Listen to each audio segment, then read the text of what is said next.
Bon retour, mesdames et messieurs. C'est maintenant l'heure d'en apprendre un petit peu plus sur la compagnie des Tours Gold. On voit que ça va quand même monter à 20 auditeurs.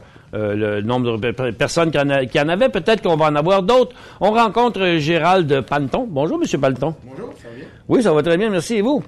Vous êtes géologue, vous. C'est drôle, hein? Il y en a beaucoup de géologues qui sont à la tête des compagnies minières. Ça aide d'être géologue. On sait de quoi qu'on parle, hein? Ouais, ça aide beaucoup, surtout pour choisir les projets qu'on veut travailler. Oui. C'est peut-être la chose la plus importante qu'on étudie, on travaille, puis quand on veut choisir un projet pour partir une compagnie, ça aide beaucoup. Boutana, tantôt, nous disait qu'elle parlait de 83 millions d'actions. C'est-tu juste ou c'est un peu plus? Non, c'est que le 84 millions d'actions, c'est outstanding. C'est ce qui est présentement en circulation. Mm-hmm. Et on est approximativement à 100 millions d'actions en incluant le convertible qu'on a fait une issue au mois de novembre l'année dernière, le 4 décembre. OK. L'année passée, on a financé approximativement 825 millions de dollars pour développer le projet. Une compagnie qui valait 3 $ à peine à la fin du bear market de 2008, qui vaut plus de 30 $ aujourd'hui, 1000%, 500% par année. Vos actionnaires doivent être assez contents? Oui, ils sont très contents. Puis je pense que c'est pas fini. C'est ça qui est le plus important, parce que je pense qu'on est dans une étape où on est en train de bâtir le projet. On a beaucoup de nouvelles. Cette année, on a commencé l'année avec une augmentation de réserve. On a pris notre réserve de 11 millions d'onces. On l'a amené à 15 millions d'onces. On a maintenant, au lieu de 16 ans d'opération, 21 ans d'opération. On considère qu'on va probablement avoir une étude d'expansion d'ici la prochaine année. Et on pense qu'au lieu de produire 650 000 onces par année, on pourrait, en 2016, monter notre production à peut-être 800 000 onces ou plus. Alors, on a des très, très beaux projets pour la compagnie. Et comme on détient une large propriété, on a énormément de chances de trouver d'autres gisements aurifères sur notre propriété. Combien de pourcentage de la propriété, dans le moment, avez-vous exploré? Infime. On a exploré peut-être 5 kilomètres sur une centaine de kilomètres, disons, d'horizons propices pour trouver d'autres minéralisations. Et quand on contrôle 100 kilomètres et on a seulement exploré 5 kilomètres, on a beaucoup de chances d'en trouver d'autres. Bon, oui, on sait que dans ce coin-là, surtout en Abitibi, là, il y en a de l'or en dessous, dans le sous-sol. Nous autres ici, quand on analysait votre compagnie, on l'associait, pas vraiment, mais on trouvait que c'était un projet qui ressemblait au projet de Cisco. Il y a des similarités, c'est sûr. Écoutez, on va produire toutes les deux compagnies au-dessus de 600 000 onces par année. On est tous les deux localisés dans l'Abitibi. Ça va être une opération à ciel ouvert. On va utiliser des gros camions, des pelles, et puis on a des infrastructures, par exemple, les routes, l'électricité, de même que on a des belles images. On a aussi la main-d'œuvre. On a certaines similarités, mais les deux dépôts aurifères sont différents. On a des images ici qui datent d'à peu près 3 mois. Vous nous avez dit tantôt. Oui. C'était l'aéroport, comme vous avez commencé. On avait une piste d'atterrissage qui avait été établie dans les années 80, quand le projet était isolé. Maintenant, on a une route d'accès, donc on peut se rendre jusqu'au projet par route. Et puis, on avait besoin d'endroits. Alors, ce que vous voyez ici, par exemple, la ligne électrique, on vient juste de compléter la construction de la ligne électrique entre le projet et la première source d'énergie, qui est le barrage de Island Fall, qui nous permet d'avoir... Ça, c'est une ligne qui nous a coûté à peu près 80 millions de dollars au total. Puis on a fait le premier segment de 135 km en 3 mois. Quand je vous dis en 3 mois, là, je pense pas que vous pourriez faire ça ailleurs. La raison pourquoi on a été capable de le faire, c'est parce que c'est qualified people. Vous pourrez toujours vous recycler auprès de l'Hydro-Québec? Non, écoutez, mais en Ontario, il faudrait que je parle... Quand même... C'est vrai qu'en Abitibi, ça va un petit peu mieux, par exemple, que passer ça à travers les montagnes rocheuses, là, parce que c'est quand même assez plat, mais il y a des lacs. Écoutez, ça a pris 1 an pour obtenir nos permis pour la ligne électrique.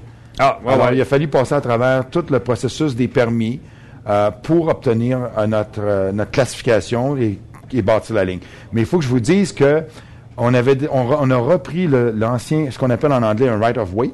Mm-hmm. Alors, on a repris le même cheminement, le droit de passage qui avait déjà été utilisé auparavant. Donc, on n'a pas fait on n'a pas demandé à construire une ligne à un autre endroit. Il y avait déjà une ligne là, et on a repris le même droit de passage. Déjà des études qui ont été faites sur cette chose-là, OK.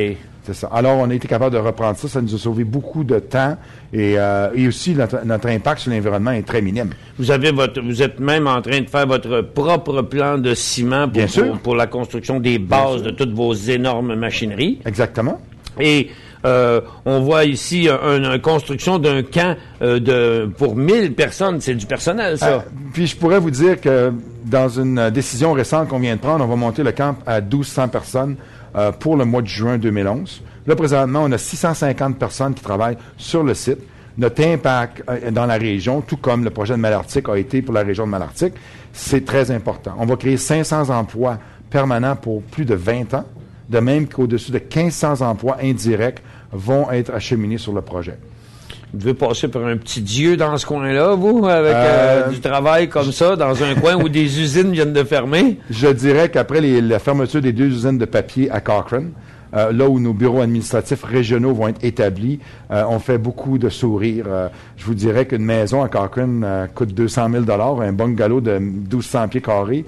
Ça montre à quel point que la région est prospère présentement, oui, malgré la fermeture des 2 projets. Oui, puis ça prend pas grand-chose.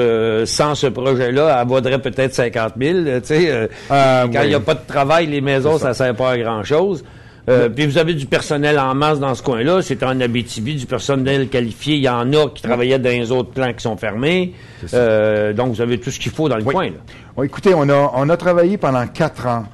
C'est beau de dire qu'on a pris la valeur boursière de 140 millions de dollars à la première émission publique qu'on a faite au mois de janvier 2007. Mais il faut comprendre qu'on a pris aussi le projet puis on l'a dérisqué au niveau technique. On a dépensé 150 millions de dollars pour l'étude de faisabilité. On a tous nos permis, sauf le permis minier fédéral qui devrait être obtenu cette année. On a la permission de construire depuis le 1er novembre. On a été capable d'aller à l'investisseur pour aller chercher tout l'argent nécessaire pour bâtir le projet nous autres mêmes. On a bâti une équipe de professionnels en moyenne qui ont une 20aine d'années d'expérience dans chacun de leurs domaines, des personnes qualifiées de très, très bonne expérience, surtout venant de chez Barrick. Comme moi, j'ai passé 12 ans dans la compagnie aurifère Barrick, j'ai beaucoup de contacts là et les gens ils ont beaucoup aimé de pouvoir travailler et développer la plus grosse mine aurifère du Canada. À 650 000 onces par année et peut-être même 800 000 onces par année, on va définitivement devenir le roi du producteur aurifère au Canada. Bon, en tout cas, le Québec et l'Ontario vont devenir les rois, peut-être en Amérique du Nord aussi, quand on met au Cisco ensemble avec vous, parce que là, on devient gros, là. Ben, présentement, le Canada produit 3,5 millions d'onces d'or par année.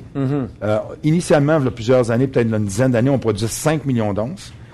Avec Osisko et Detour, on va être rendu à 5 millions d'onces encore, parce que nos 2 compagnies vont produire tout près de 1,5 million d'onces, ce qui va représenter 30% de la production aurifère canadienne. Non, c'est énorme. On voit ici un plan en 3D de l'open pit, du gisement, dans le fond. Là. En fait, le bleu qu'on voit ici, c'est un peu comme la route qui va faire le tour là, pour descendre dans le fond du trou.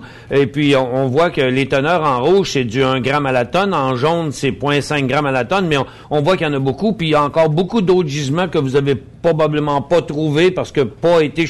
Vous en avez plein les bras avec le gisement actuel, dans le fond. Je vous dirais qu'il faut être... faut avoir un focus. Il faut vraiment mettre toutes ses énergies pour développer un projet parce que c'est un projet d'envergure. 1,2 milliard de dollars à dépenser sur 2 ans pour éventuellement produire 650 000 onces par année. Il faut réaliser aussi que le gisement, qui est 300 mètres de large et 500 mètres de profond, est aussi ouvert vers l'ouest. Le potentiel d'augmenter notre réserve et notre objectif est très simple. C'est d'ici 2013, on va avoir 20 millions d'onces d'or. À 850 $ l'once, on est à 15 millions. Si je change le prix de l'or comme tout le monde l'a fait, j'utilise 1000 $ comme tout le monde le fait présentement. Puis 12, puis 13. On est déjà à 20 millions d'onces. Ouais. Alors, parce qu'ils se gardent une marge de manœuvre au cas où l'or descendrait. Nous autres, on est très conservateurs, mais on sait qu'on peut vraiment livrer la marchandise. Et si le prix de l'or est à 1000 $, on pourrait peut-être même se rendre à 25 millions d'onces en réserve.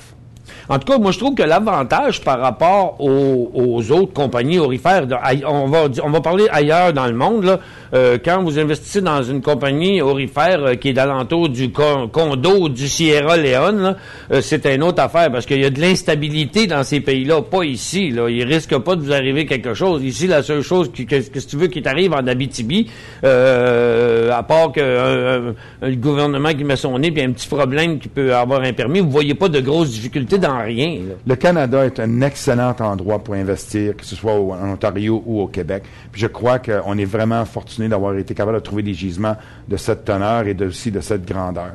Je préfère beaucoup plus, après toutes mes années à Barrick, j'ai voyagé à travers le monde, et je préfère beaucoup plus travailler au Canada, où je sais que notre or est en sécurité, versus n'importe quel pays à travers le monde.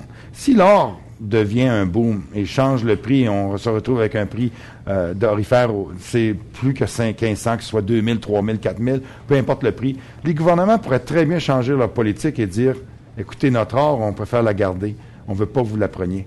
Alors, tous les gens qui travaillent dans des pays où on est des invités, dans le fond. Tandis qu'au Canada, on est chez nous. C'est déjà arrivé d'ailleurs. C'est arrivé à First Quantum, je pense au Congo, quelque chose comme ça. Ils leur enlèvent le permis d'un coup sec. Ah, c'est rendu trop payant, on le garde pour nous autres. Ceci dit, vous n'allez pas vendre ça aux Chinois, là, vous autres. Pas du tout. Pas du tout. Malgré tout, les Chinois, vous savez, ils en ont consommé 600 tonnes l'année passée. Oui. Puis ils veulent plus vendre de métaux précieux, en plus. Non. Puis je vous dirais que c'est vraiment... Les Chinois, en général, la population chinoise, on a créé beaucoup de valeur dans leur... on est en train de créer une classe...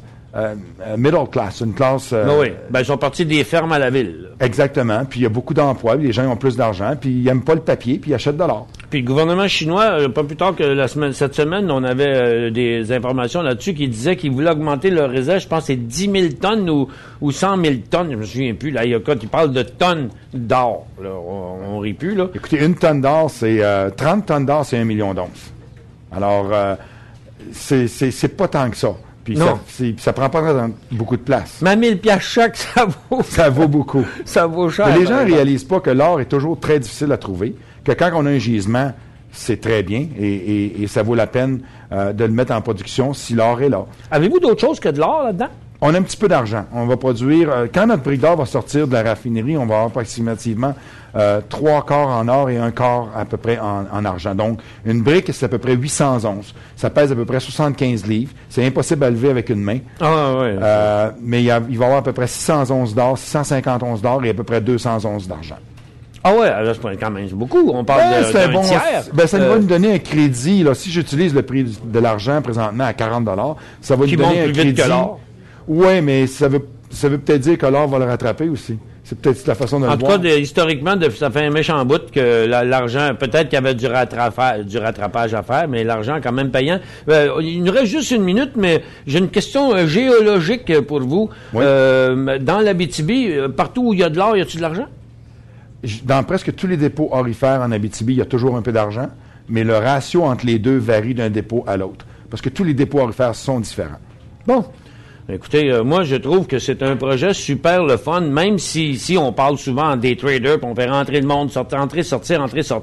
On a toujours dit aux gens que transiger des compagnies, même avec l'analyse technique, mais en sachant qu'il y a quelque chose de solide et pas dangereux en dessous, c'est bien moins risqué que trader n'importe quel stock qui est dans n'importe où, comme on disait tantôt, avec des pays instables et tout. Et on est très fiers de vous, finalement, d'avoir un beau gros projet comme ça ici. Merci beaucoup. On vous remercie beaucoup d'être venu nous voir et on va suivre le projet. Merci. Au revoir. Au revoir.